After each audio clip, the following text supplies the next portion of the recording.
Like 5 or 6 girls were covered, and I couldn't see them. And my job was to find my wife. They asked me if I can kill a goat, and I was like, that's not my style. Can you guys kill it and then grill it?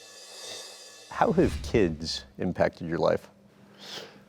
It was a crazy life changer. I think everybody warns you that your life will be different before and after, but I don't think you can prepare yourself. It's a wonderful change, but all of a sudden, I think your life is all about the kids now. It's your life kind of, takes a little bit of a back seat. What I feel the most is pride. When they do anything, you're like, oh my God, that's so sweet, and he's already able to do that. Now he's walking.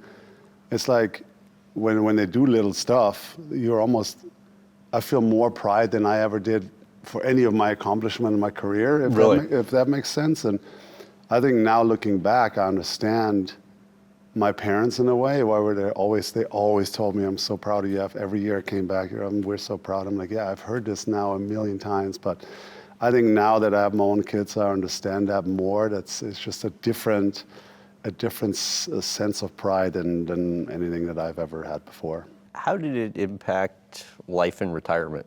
It's been busy. We're trying to travel with them. We have family all over the world. My parents are still in Germany. My wife is half Swedish, half Kenyan.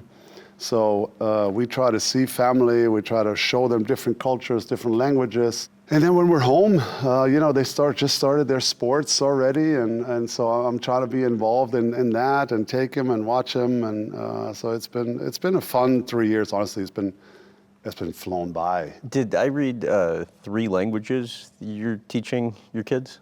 We're trying. So I speak German with them.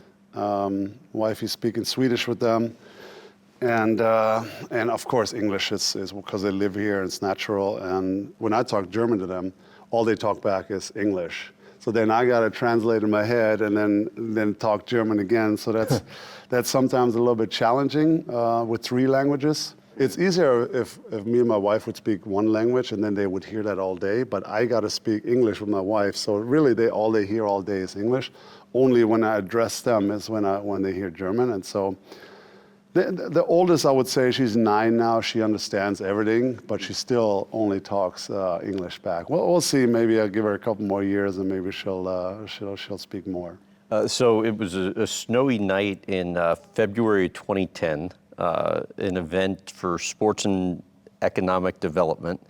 I guess you agreed to get auctioned off on a couple dates, but there was somebody else you end up meeting that night too. I don't remember where you going. Isn't that where you met your wife? Oh, okay. Come on. My bad. Yeah, so I was going to a charity event. It was actually during the All-Star game. The NBA All-Star game was in Dallas that year, 2010, in the new Cowboys facility, which everybody was super excited about. One of those nights leading up to it was a charity event, and I ended up meeting Jessica there. I knew her old boss, and I went over there to say hi, and she was there, and we started talking, and now it's this summer 10 years marriage. So time has flown by, 3 kids, but that was. That night took an unexpected turn, for sure. A good proposal story? I mean, not really. I didn't want to really go too overboard and get 1 million people involved, so I just I did it on Valentine's Day, which was really sweet. We had a lovely evening, lovely dinner, but it's not like we were in a helicopter or a balloon ride or nothing too fancy. How were the nerves going into the proposal?